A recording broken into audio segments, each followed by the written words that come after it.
मी सांगतेय म्हणून घड्याळ लावा आणि फक्त 5च मिनिटांत लोणी काढा। शिवाय हे लोणी काढण्यासाठी मी मिक्सर वापरलेला नाहीये, तर एक छोटासा स्पून तेवढाच वापरलेला आहे। नमस्कार, मी साक्षी आजच्या या छोट्याशा रेसिपीमध्ये तुमचं सगळ्यांचं स्वागत करते। तर आज मी हे साजूक तूप बनवलेलं आहे। तर हे बघा, एकदम गोल्डन आणि रवाळ टेक्स्चर असलेलं हे साजूक तूप बनवून तयार आहे। तर तुम्ही म्हणाल की साजूक तूप काय, आम्ही दर आठवड्याला बनवतो किंवा महिन्याला बनवतो, तर वेगळं असं काय आहे? परंतु हा व्हिडिओ स्किप न करता शेवटपर्यंत नक्की पहा। हे साजूक तूप बनवण्यासाठी जे मी लोणी काढलेलं आहे ना, ते लोणी काढताना मी मिक्सरचं भांडं वापरलेलं नाहीये, अगदी रवी सुद्धा वापरलेली नाहीये किंवा इलेक्ट्रिकल बीटर सुद्धा वापरलेलं नाहीये। तर आता तुम्हाला प्रश्न पडला असेल ना की हे लोणी कशाने काढलेलं आहे, तर फक्त एक चमचा वापरलेला आहे हे लोणी काढण्यासाठी। हीच एक सोपी पद्धत मी तुमच्यासोबत शेअर करते। तर चला रेसिपीला सुरुवात करूया। सगळ्यात आधी तर आपल्याला तुपाची तेलकट भांडी घासायला नको असतात, शिवाय त्या भांड्यांमध्ये गरम पाणी ओतल्याशिवाय ती भांडी निघत सुद्धा नाहीत।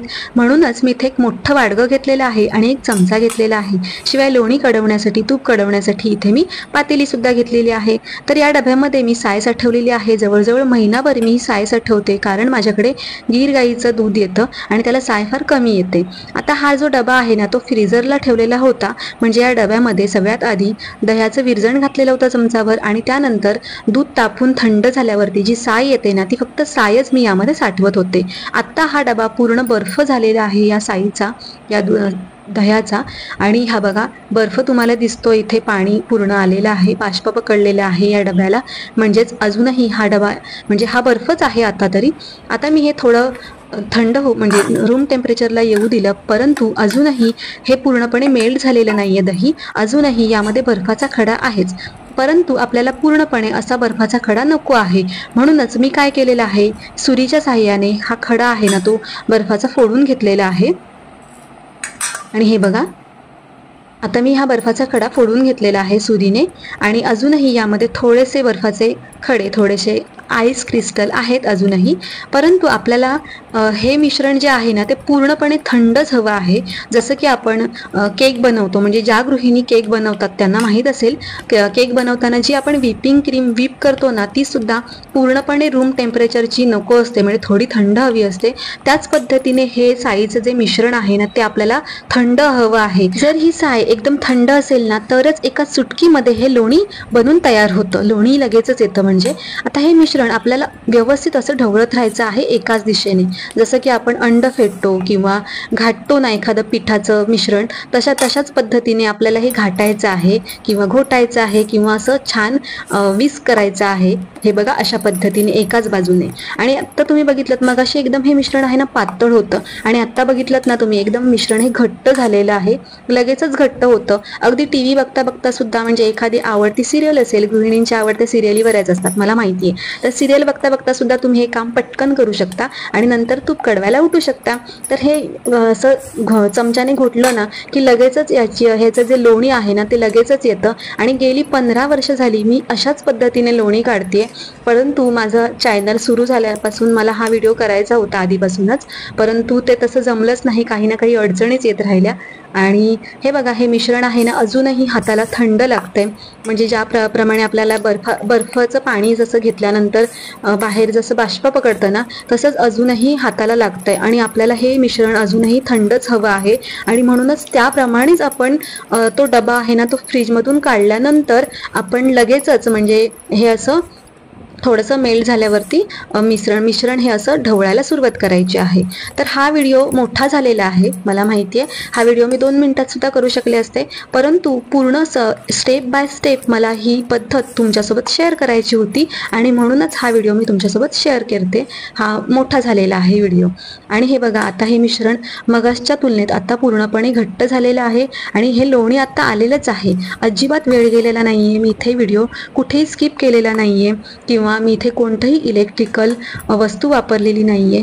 तर हे बघा, चमच्यानेच हे लोणी छान आलेलं आहे, आणि यामध्ये पाणी अजिबात घालायचं नाहीये, तर फक्त सायच आपल्याला अशी छान मिसळून घ्यायची आहे, फेटून घ्यायची आहे। तर जर तुमच्याकडे वेळ कमी असेल किंवा तुम्हाला दुसरं कोणतं तरी काम असेल तर तुम्ही ही स्टेप केल्यानंतर काय करायचं आहे, यामध्ये थोडं पाणी घालायचं आहे आणि मग फ्रीजमध्ये ठेवायचं आहे हे असंच्या असं भांडं. त्यामुळे काय होतं, हे जे लोणी आहे ना ते अलगद आपसुकच वरती येतं आणि मग तुम्हाला ते लोणी कडवायला बरं पडतं. परंतु मी इथे आता हे भांडं असंच मी फ्रीजमध्ये ठेवत नाहीये. तर आता मी यामध्ये काय करणार आहे, हे बघा लोणी छान असं आलेलंच आहे. आता मी यामध्ये फ्रीजमधीलच पाणी ओतणार आहे, कारण आता गरमी आहे. परंतु जर थंडीमध्ये किंवा पावसाळ्यामध्ये जर तुम्ही तूप काढताय ना तर यामध्ये तुम्हाला फ्रीजमधलं पाणी ओतण्याची अजिबातच गरज नाही आहे. तुम्ही साधं नॉर्मल वॉटर यामध्ये ओतू शकता. आता बघा, आपण आतापर्यंत चमचा असा घेतलेला होता, अंड फेटताना किंवा घोटताना असा चमचा ठेवावा लागतो की नाही.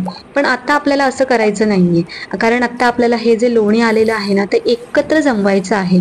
तर त्यासाठी काय करायचं आहे, मगासपर्यंत आपण आता पसरट असा घेतलेला होता की नाही हा चमचा आणि घोटलेलं होतं. तर आता मात्र आपल्याला हा चमचा आहे ना तो उभा घ्यायचा आहे. तर हे बघा, आता आपल्याला हा चमचा आहे ना तो असा उभा घेऊन असं अगदी हलगं, म्हणजे मगासपर्यंत आपण फास्ट करत होतो, फास्ट मिश्रण हे घोटत होतो, फेटत होतो. तर आता आपल्याला अगदी हळूहळू हे असं उभा चमचा धरून असं फिरवत राहायचं आहे. असं केल्याने आहे ना हे जे लोणी आहे ना आलेलं ते असं छान एकत्र येतं. तर हे बघा, तुम्ही आत्ताच बघताय हे लोणी छान असं एकत्र आलेलं आहे. परंतु जर तुमच्याकडे वेळ नसेल, तुम्हाला दुसरं काम असेल तर तुम्ही आत्ता या स्टेजला तुम्ही हे मिश्रण फ्रीजमध्ये ठेवू शकता. 15 मिनिटांनी ही साय, हे जे लोणी आहे ना ते अलगद वरती येतं. त्यानंतर तुम्ही काढून धुवू शकता हे लोणी. आता बघा, हे लोणी छान असं एकत्र आलेलं आहे. हे बघा, खरं तर माझी ही लोणी काढण्याची पद्धत मला तुमच्यासोबत आधीच शेअर करायची होती, परंतु आमच्याकडे गीर गाईचं दूध मुलांसाठी सुरू केलेलं आहे, मुलांना पिण्यासाठी. त्यामुळे गाईच्या दुधाला तुम्हाला सगळ्यांनाच माहीत आहे की साय कमी येते आणि ते दूध गरम झाल्यानंतर, थंड झाल्यानंतर ते फ्रीजमध्ये ठेवलं असतं तर साय जरा जास्तीची आली असती. पण तेवढा वेळ नसतो आणि मुलांना सुद्धा ते प्यायचं असतं दूध. त्यामुळे मी जेवढीच जमेल ना तेवढीच साय ठेवत होते साठवून, आणि ही संपूर्ण साय डबाभर साठण्यासाठी मला महिना गेलेला आहे आणि म्हणूनच हा व्हिडिओ शेअर करण्यासाठी मला वेळ गेलेला आहे. आता हे बघितलं ना, लोणी आलेलं आहे आणि आता या पाण्यामध्ये तुपाचा, साईचा अंश सुद्धा राहिलेला नाहीये. एकदम क्लिअर असं हे जे दुधासारखं असं पाणी झालेलं आहे. हे बघा, आता मी जी पातेली घेतलेली आहे ना त्या पातेलीमध्ये काढून घेते. आणि तुम्हाला आता इथे आहे ना गाळणी सुद्धा वापरायची गरज नाहीये, म्हणजे गाळणीतून गाळून हे लोणी घेण्याची सुद्धा गरज नाहीये. तर तुम्ही रिझल्ट समोरच पाहताय मी कशा पद्धतीने केलेलं आहे ते. तर आता हे हाताने सगळं हे मक्खन, हे लोणी मी काढून घेते या पातेलीमध्ये. आता तुम्ही बघताय ना हे जे पाणी आहे ना यामध्ये म्हणजे असं एकदम घट्ट पाणी नाहीये. घट्ट जर पाणी असेल ना जे आलेलं आहे ते, तर त्यावेळेला आपल्याला गाळणी वापरावी लागते. परंतु हे एकदम पातळ, म्हणजे यामध्ये अजिबातच लोण्याचा अंश अजिबातच नाहीये. हे बघा, तुम्हाला मी हाताने सुद्धा दाखवते. आणि जी उरलेली साय आहे ना, अगदी जे मक्खन आलेलं आहे ना ते, हे बघा थोडंसं सुद्धा आहे ना ते सुद्धा मी असं अलगद हाताने काढून घेतलेलं आहे. आणि यामुळे भांडी सुद्धा कमी लागतात आणि शिवाय 2 गाळणी सुद्धा लागत नाहीत. आता मी इथे पुन्हा थंडच पाणी ओतलेलं आहे. आणि हे बघा, आता हे दुधासारखं पाणी जाते की नाही धुतल्यानंतर, म्हणजे लोणी आपण धुवून घेताना, तर ते दुधासारखं पाणी न जाता पाण्यासारखं पाणी गेलं पाहिजे. तिथपर्यंत आपल्याला हे लोणी व्यवस्थित धुवून घ्यायचं आहे, ज्यामुळे आपण जे तूप बनवणार आहोत ना त्या तुपाला आंबूस वास येणार नाही किंवा ते तूप जास्त महिने टिकतं सुद्धा छान. आणि म्हणूनच हे जे लोणी आहे ना ते 2 ते 3 वेळा धुवून घ्यायचं आहे. हे बघा, अशा पद्धतीने, म्हणजे हे पाणी एकदम क्लिअर असं गेलं पाहिजे. तिथपर्यंत आपल्याला हे लोणी धुवून घ्यायचं आहे. ज्या भांड्यामध्ये मी जे साय फेटली होती ना त्याच भांड्यामध्ये हे पाणी एकत्र करून घेतलेलं आहे. त्यामुळे हे बघा, हा चमच्याला सुद्धा साय ठेवलेली नाहीये, त्यामुळे भांडी कमी लागलेली आहेत. आणि हे जे पाणी आहे ना ते तुम्ही झाडांमध्ये ओतू शकता, आणि बेसिनमध्ये ओतलं तर बेसिन सुद्धा तेलकट होते, त्यामुळे आपला त्रास कमी होतो. आता मुख्य एक गोष्ट म्हणजे, जुन्या पारंपरिक पद्धतीने आपण जर बघायला गेलो तर माझी आजी, काकी, आई तूप कडवताना असा खायचा विडा किंवा पान असतो ना त्याचा देठ टाकायच्या. आता मी सुद्धा तेच करणार आहे. आणि तुमच्यापैकी बऱ्याच जणींना माहीत सुद्धा असेल की पानाचा देठ टाकल्यामुळे तूप जे आहे ते छान रवाळ होतं आणि तुपाला चवही छान येते, शिवाय तूप टिकतं सुद्धा छान. मी सुरुवातीला जेव्हा तूप कडवायचे ना तेव्हा या पानाच्या देठांसोबतच तुळशीची पानं सुद्धा टाकायचे 2, परंतु मला तेव्हा माहीत नव्हतं. आता मी तो एक वैष्णव अपराध आहे तुळशीची पानं गॅसवरती कडवणे म्हणजे, म्हणून मी आता तुळशीची पानं टाकलेली नाहीयेत. सुरुवातीला मी गॅस थोडासा हाय ठेवलेला होता, हाय फ्लेमवरती, आणि नंतर गॅस पूर्णपणे लो करायचा आहे. सुरुवातीला हे थोडं मिश्रण ओतू जातंय आपल्याला असं वाटतं, पण त्यावेळेला आपण एखादा चमचा वापरू शकतो, किंवा गॅस कमी असला तर ओतू जात नाही, किंवा तुम्ही पातेली घेतानाच मोठी घ्यायची आहे. आता हे तूप कडायला सुरुवात झालेली आहे. गॅसची फ्लेम पूर्णपणे आता लो ठेवलेली आहे.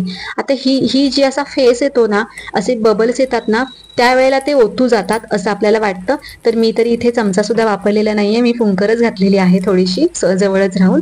आणि हे तूप कडवण्यासाठी आहे ना, मला तरी फक्त 15 मिनिटांचा वेळ गेलेला आहे. परंतु तूप कडवण्यासाठी परफेक्ट वेळ मी तरी सांगू शकत नाहीये तुम्हाला. आता हे तूप छान असं कढून झालेलं आहे, आणि यामध्ये आहे ना मी थोडंसं पाणी शिंतळलेलं आहे. आणि तुम्ही आत्ता जो आवाज ऐकलात ना, असा आवाज जर आला की समजून जावं की हे तूप परफेक्ट असं कढून झालेलं आहे. आता पाण्याचा अंश होता म्हणून थोडंसं आणखीन 2 मिनिटं मी कढून घेतलेलं आहे. आता या काचेच्या बरणीमध्ये हे तूप गरम असतानाच मी ओतून घेते, जेणेकरून लगेचच ते गाळणीतून व्यवस्थित येईल. आता तूप कडवण्याची परफेक्ट वेळ मी का सांगू शकत नाही, तर तुमच्याकडे तूप किती क्वांटिटीमध्ये तुम्ही लोणी काढलेलं आहे त्यावरती सुद्धा अवलंबून आहे. गॅसची फ्लेम, तुमचा गॅसचा बर्नर मोठा आहे छोटा आहे त्यावरती सुद्धा अवलंबून आहे. ही पातेली बघा, या पातेलीच्या तळाशी अगदी चमचाभर इतकीच बेरी शिल्लक राहिलेली आहे, अगदी छोटासा चमचा इतकीच बेरी शिल्लक राहिलेली आहे. तूप बरणीमध्ये कडून ओतल्यानंतर ही पातेली जी आहे ना, ती गरम असतानाच मी थोडीशी भिंतीला क्रॉस अशी करून ठेवली, आणि त्यानंतर जे आलेलं तूप होतं ना, ते सुद्धा मी यामध्ये गाळणीत काढून घेतलेलं आहे या बरणीमध्ये, जेणेकरून पातेलीला तूप कमी जाईल. आणि या पातेलीमध्ये गरम पाणी ओतायचं, थोडीशी कळवायची, मग ती घासून टाकायची. आणि तूप बघा तुम्ही इकडे एकदम पिवळं पिवळं धम्मक असं हे तूप बनलेलं आहे, जसं काही सोन्याची कराच आहे असं मस्त पिवळं धम्मक हे तूप बनून झालेलं आहे. आणि हे बघा रवाळ रवाळ असं हे तूप झालेलं आहे, कारण अजूनही ते थंड झालेलं नाहीये पूर्णपणे. त्याआधीच मी तुम्हाला दाखवते म्हणून इतकंच रवाळ रवाळ असं आहे. आणि हेच जर तूप मी म्हशीच्या साईपासून केलं असतं ना, तर मी तुम्हाला आता सांगते एकदम जाड गोडाच्या शिऱ्याचा किंवा लाडवाचा रवा असतो ना, तसंच सेम टू सेम मी जे बनवते ते तूप तयार होतं. परंतु माझ्याकडे म्हशीचं दूध येत नाही, पण जर कधी पुन्हा जमलं तर तुमच्यासोबत त्या सुद्धा रेसिपीचा व्हिडिओ मी तुमच्यासोबत शेअर नक्की करेन. तुम्हाला हा संपूर्ण व्हिडिओ कसा वाटला मला कमेंटमध्ये नक्की सांगा. व्हिडिओ आवडला असेल तर व्हिडिओला एक लाईक नक्की करा, आणि चॅनलला सबस्क्राईब सुद्धा करा. आणि हो, माझा व्हिडिओ शेअर सुद्धा नक्की करायचा आहे बरं का.